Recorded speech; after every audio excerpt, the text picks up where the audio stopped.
방금 수세미 분류에 대해서 설명을 했는데 그 수세미 분류에 대한 설명에 대한 사진이 여기에 있어요. 그 거름망 수세미는 기름기 묻은 식기에 어울리는 수세미고요. 여기 양면에 거칠은 면과 스펀지가 있는 거는 플라스틱 용기에 적합한 수세미예요. 그래서 뭐 스펀지 면으로는 뭐 유리컵 같은 거 닦을 때 적당하고, 거칠은 면은 식기 종류에 적당하고요. 그다음에 여기 철수세미가 있는데, 철수세미는 그 냉장고라든가 유리판, 강판이라든가 후드라든가 스텐 이런 데 하면은 안 돼요. 기스가 나기 때문에. 그리고 뭐 숟가락 같은 것도 이 철수세미를 하면 안 되거든요. 저희 집에 집들이 할 때 저희 집에 초대받은 그 손님이 설거지를 한다고 숟가락을 철수세미로 닦았는데 새 것이었거든요. 철수세미 닦아가지고 헌 숟가락이 됐어요. 광택이 다 지워져 버리더라고요. 그래서 여러분들이 철수세미를 사용할 때는 생각을 해보시고 아무데나 사용하시면 안 되겠습니다. 그다음에 여기는 이제 아크릴 수세미잖아요. 천연 수세미. 저는 뭐 기름기 없어서 닦고 기스 안 나고 환경적으로도 괜찮으니까 많이 사용해 주시면 좋겠고요. 그 다음에 이제 보관 방법을 보면은 여러분들이 볼 때는 왼쪽에 있는 보관하는 방법, 그 다음에 오른쪽에 있는 거 하고 어느 게 더 올바르다고 생각하세요? 오른쪽. 오른쪽이요. 맞아요.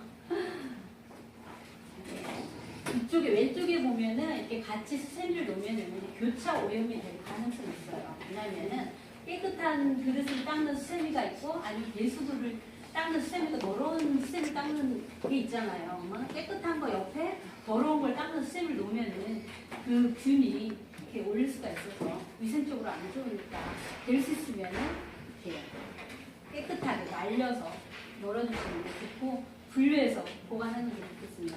그래서 이제 소독 방법을 보면은 수세미도 소독을 해야 돼요. 그냥 물기 있는 대로 그냥 싸놓다 보면은 거기 또 세균이 많이 이제 번식을 해서 위생적으로 안 좋거든요. 주방에 제일 중요한 게 위생이잖아요. 주방에서 잘못하면은 식중독에 걸릴 수도 있잖아요. 그리고 병균이 제일 많은 곳이기도 하고 그래서 위생에 신경을 써야 되니까 수세미도 일단은 깨끗하게 해야 돼요. 그래서 이제 소독 방법에는 따뜻한 물에 식초 2스푼, 베이킹소다 1스푼을 풀어서 20분 정도 담근 후에 물기를 제거하고 햇볕이 드는 곳에 말려주시면 되겠습니다. 일단 이번에는 이제 행주를 또 관리를 해야 되겠는데요. 행주에는 화장실 변기에 있는 병균보다 엄청나게 많은 병균이 있다고 해요. 2만 배 이상의 병균이 행주에 있다고 해요. 그래서 행주는 항상 사용을 하면은 소독을 해야 돼요. 소독을 해서 깨끗하게 말려서 사용을 해야 되는데요. 그 용도별로 이제 행주를 사용을 해야 되는데, 뭐 식기를 닦을 때는 그 전용 마른 행주를 이렇게 사용을 해야 되겠고, 아니면 이제 뭐 싱크대 위를 닦는 게 있고 식탁 위를 닦는 게 또 있잖아요. 그래서 용도별로 정해서 행주를 사용해야 되겠는데, 항상 행주를 다 쓰고 나면은 삶거나 아니면 소독을 해서 사용을 하는데, 여기 보면은 이제 뭐 주방 세제로 빤 뒤 10분 정도 삶아서 햇볕에 말려주는 것이 가장 좋다고 그래요. 팔팔 삶아서 햇빛에 말려주는 게 가장 정확한 소독이거든요. 병균들이 완전히 다 죽을 수 있으니까 해야 되고, 그 다음에 이제 삶을 때 이제 베이킹 소다, 과탄산소다를 1스푼씩 넣어서 삶아주고요. 행주에 주방 세제를 뿌린 후에 조물조물 문질러서 봉투에 담고 전자레인지에 2분에서 5분간 돌려주면은 이것도 소독이 됩니다. 그래서 이제 쓰레기 처리 방법을 보면 분리수거가 있어요. 여러분들이 이제 고깃집을 가면은 분리수거 가져가는 날짜가 다 동네별로 틀려요. 가면은 고객님한테 분리하는 날짜, 쓰레기는 언제 치워가는데, 아파트 단지에 가면은 뭐 그런 날짜에 상관없이 이렇게 분리할 수 있는 그게 다 있잖아요, 장소가. 그래서 그날 여러분들이 이제 일을 하고 퇴근을 하실 때 뭐 쓰레기를 가지고 가서 처리를 한다든가 이렇게 하면 되겠고요. 아니면 뭐 분리 수거하는 물품을 뭐 분리 날짜에 뭐 치우는 고객님 집이라면은 고객님 집에서 여러분들이 그 쇼핑백 접기, 비닐봉투 접기 이런 거 배웠잖아요. 그럼 그것을 접어가지고 종류별로 분리를 해주시면 좋을 것 같아요. 플라스틱은 플라스틱대로, 비닐은 비닐대로 이렇게 종류별로 분리를 해서 버리시면 되고요. 그다음에 뭐 음식물 쓰레기 분류 기준을 정확히 알려면은 이제 지자체별로 음식물 쓰레기 처리 시설이 다르기 때문에 분류 기준도 다를 수 있다고 이렇게 나와 있는데요. 별로 뭐 다르게 하는 데는 별로 없을 것 같아요. 다 음식물 쓰레기하고 종량제 봉투에 버리는 쓰레기하고 거의 다 갖다 오는 거겠습니다. 그래서 음식물 쓰레기가 아닌 것들을 보면은 채소류, 과일류, 곡류, 육류, 어패류, 기타 이런 걸 보면은 채소류를 보면은 주로 껍질 종류예요. 껍질 종류고 과일류는 이렇게 딱딱한 껍질, 부드러운 껍질 같은 건 이제 음식물 쓰레기로 들어가겠죠. 뭐 사과나 뭐 참외나 이런 거. 근데 이렇게 딱딱한 거, 망치로 깨야만이 먹을 수 있는 딱딱한 건 이제 음식물 쓰레기가 아니고 곡류, 그다음에 육류도 이제 뼈다귀 같은 거, 어패류, 기타 보면은 딱딱한 것들이에요.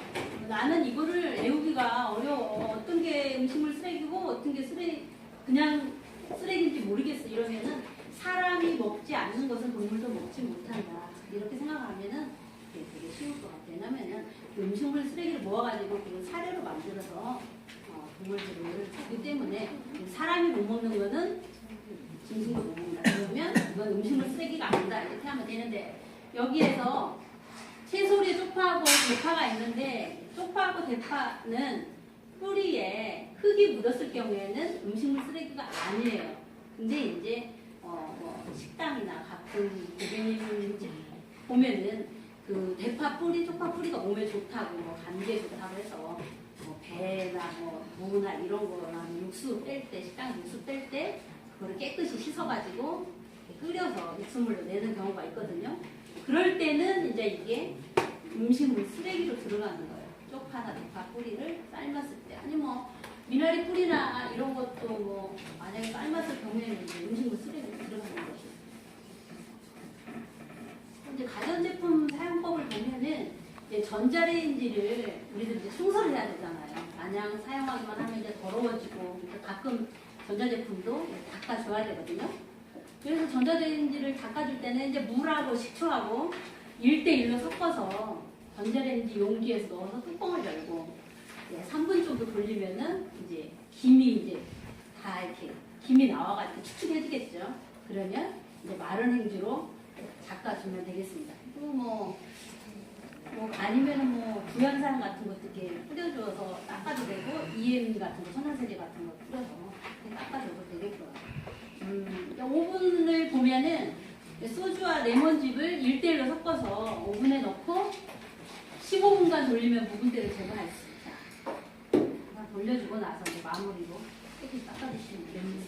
그러니까 믹서기는 물로 잘 헹군 후 이제 물을 반쯤 넣고 여기에 중성세제 서너 방울을 떠뜨리고 스위치를 가장 낮은 단계로 놓고 1분도가 작동시킨다 이렇게 나왔는데요. 중성세제가 아니더라도 물때가 깨끗하게 지워지게 되면서 이 베이킹소다는 그 탄냄비를 해결할 때도 괜찮아요. 냄비가 까맣게 탔어요. 거기에 물을 넣고 베이킹소다를 넣고 펄펄 끓여주면은 깨끗하게 탄 게 지워지고 그다음 기름때 쩔은 프라이팬도 베이킹소다 넣고 펄펄 끓여주면은 깨끗하게 잘 지워집니다. 그 배수구에 있는 거에 84배가 오염도가 얘가 더 높더라고요. 그 믹서기의 칼날이 이 사람들은 벌써 주부들이 다 몇 개를 갖고 왔는데 이 사람들은 다 세척해 놓은 거예요. 자기들이 깨끗이 세척을 했다고 해서 가지고 왔는데 배수구에 하여튼 80 몇 배가 이 그 믹서기에 오염 세균이 발견이 되어 있더라고요. 그러니까 우리가 아무리 깨끗이 뭘 했다고 해도 사실은 그냥 눈에 안 보일 뿐인 거지. 그 패킹에 있는 세균들, 그 칼날에 있는 그 밑에, 칼날 밑에 있는 그 세균들 이런 것들이 없어지지 않았다라는 거죠. 그래서 이 믹서기를 세척하는 거를 보여주는데 저렇게 해서 천천히 계속 돌리라는 거는 그 돌리면서 계속 그 안에 있는 것들이 좀 빠져나오길 바라는 거고요. 안 그러면 분해해야 돼요. 결국은 분해해서 닦지 않는 이상에는 있는 상태에서 닦으면 똑같다는 거고, 그리고 저기다 세제를 넣고 돌릴 때 TV에서 오늘 보여준 거를 보니까 그 은박지를 찢어가지고 그냥 거기다 넣고 은박지를 같이 돌리더라고요. 그럼 이제 어떤 효과가 있냐면 은박지가 이 칼날을 되게 갈아주는 역할, 이 잘 들게 만드는 역할을 하고요. 이 은박지가 그 틈새에 있는 것들을 이제 끄집어내는 그 역할을 해서 은박지를 찢어가지고 넣어가지고 그 세제하고 해서 같이 돌리고 이제 계속 여러 번 헹궈가지고 이렇게 하는 방법이 있더라고요. 그래서 그렇게 하니까 조금 이제 세균이 좀 덜하는 방법이 있더라고요.